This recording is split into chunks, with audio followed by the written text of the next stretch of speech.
Okay, so I'm going to pick up right where Tony left off. Here's the heat wave that happened in the U.S. this summer. I know we had some people in Detroit in the middle of this. You'll notice right down here at the bottom is the scale. 110, 115 degrees, all up and down the middle of the country. This went on for like 2 weeks. All of West Texas was on fire, right? When we say, okay, and it's not just us, it's the International Energy Association, says we're on track for an even more dangerous track, an increase of 6 degrees, if we don't do something about these emissions, right? And so, when we say business as usual, not cutting these emissions is a racist policy, this is what we mean.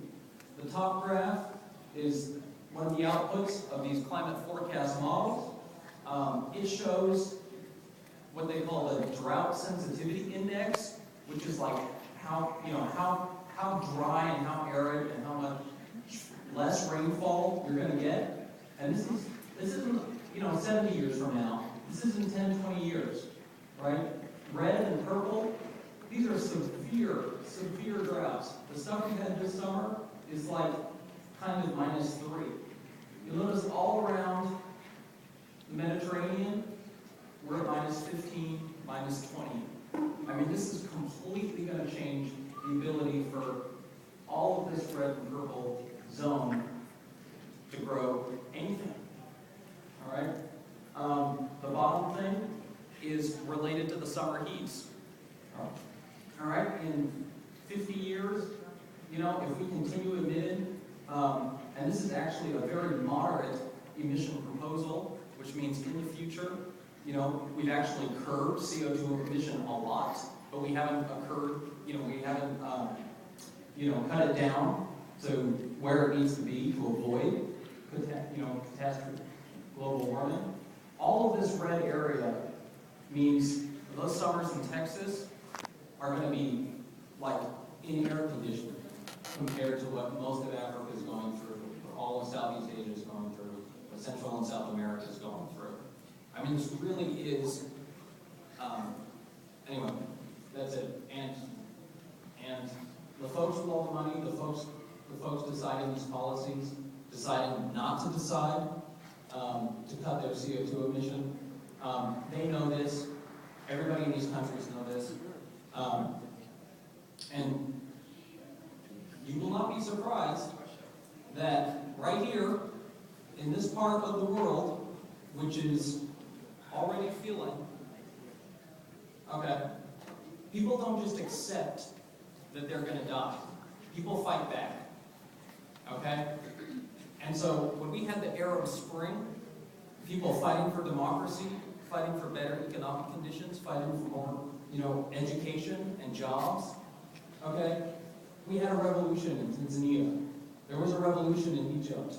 There's ongoing, civil wars in Iran and Syria. All right? All these struggles are being led by people exactly like the folks in this room. Okay? But it wasn't just the Middle East. All right? With the economic crisis, we've seen absolutely massive social upheaval in the countries that are threatened the most. I mean, all of Europe is going through what the U.S. did a couple years ago with our financial crisis. But instead of banks failing, it's entire countries whose credit systems are about to go. So we've got Italy over here, Portugal, Spain, Greece. I mean, there are absolutely massive, amounts of upsurge in life. People who haven't seen a movement in 30 years are looking out their windows in these buildings saying, oh, thank God, it's about time. Somebody's doing something, And from the Middle East to Europe to the U.S., okay, people are fighting here.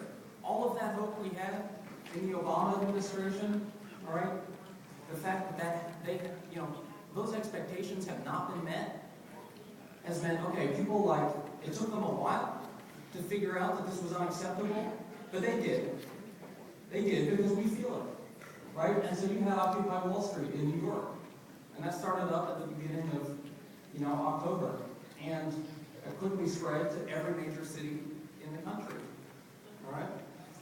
And it's not just that. Down the street,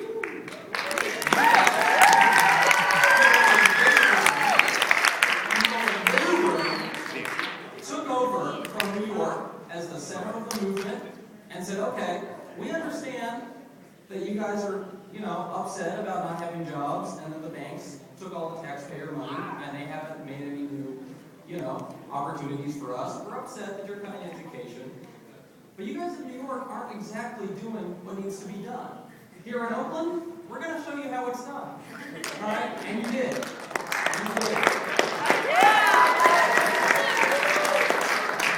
There were 50,000 people that marched down and shut down the 5th largest port in the nation.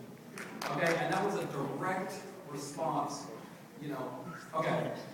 People in the Middle East saw this. People in Europe saw this. And the reason why Occupy Oakland is different than Occupy New York is because Oakland is one of the most integrated cities in America. Black, brown, Latino, Arab, Asian, white, young people from all races were camped out in downtown. When the cops fired that tear gas, people didn't go away and go home. They came back out. And they came back out the next night. And they came back out the next night. And they called this strike, and the whole damn city came out. All right? Because that's unity. That's integration. That's the power of integration. So when we say the fight against climate change has to be posed as like the international fight against racism, we mean people from all countries getting together, fighting for a common cause. Because we know how powerful that is.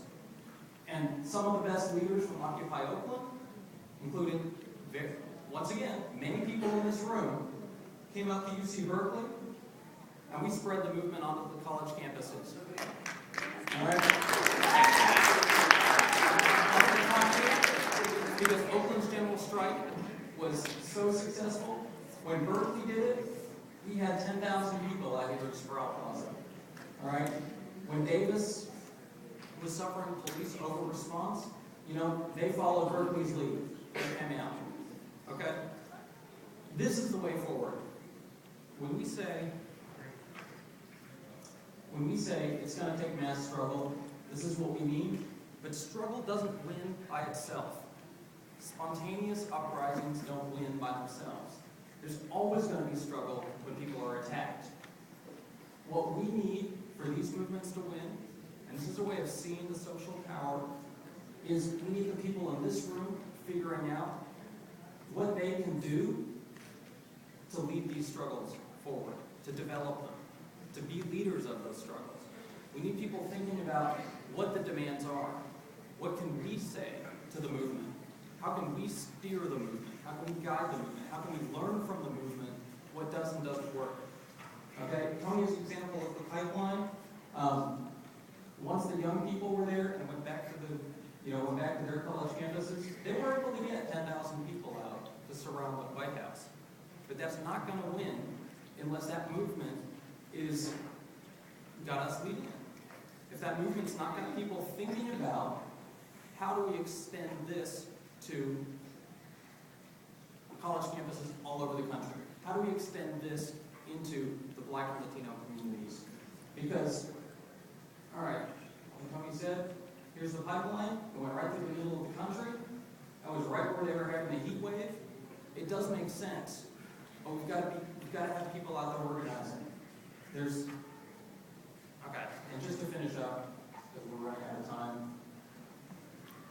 Oakland wasn't, these big demonstrations in Oakland, we've seen that before. And we saw it in 2006, and it was being led by young people, exactly like the people in this room, around the issue of immigrant rights. And so when we say changing the actions, attitudes of the rich and powerful and their political representatives require asserting through mass action, superior will, and superior power of the masses. This was Los Angeles in March of 2006. There's no way Obama gets elected without the young people of LA leading high school walkouts out of their schools in March of 2006 against that racist anti-immigrant law, HR 4437. You know, those high school walkouts went everywhere all over the country. You had tiny little towns in the, in the middle of California walking out, and those walkouts were integrated. It was Latino students were in the lead, the black, Asian, white students were right there with them, hopping those fences, marching down to City Hall, making sure their voices were heard. And this is where we've got to go to make a revolution in the United States. This is where we've got to go to take the carbon economy out of the hands of the people who just want to make money off of it. Take that profit. We know how to do. We know where to spend that money. We need to develop renewable energy sources. We need to develop solar, wind, geothermal. We know where that goes. There are many, many, many very smart, very talented engineers, scientists in this conference. They're going to know how to build the stuff we need, but they're not going to do this. It's up to us to do this, and we need some of those scientists to join us. Thanks very much.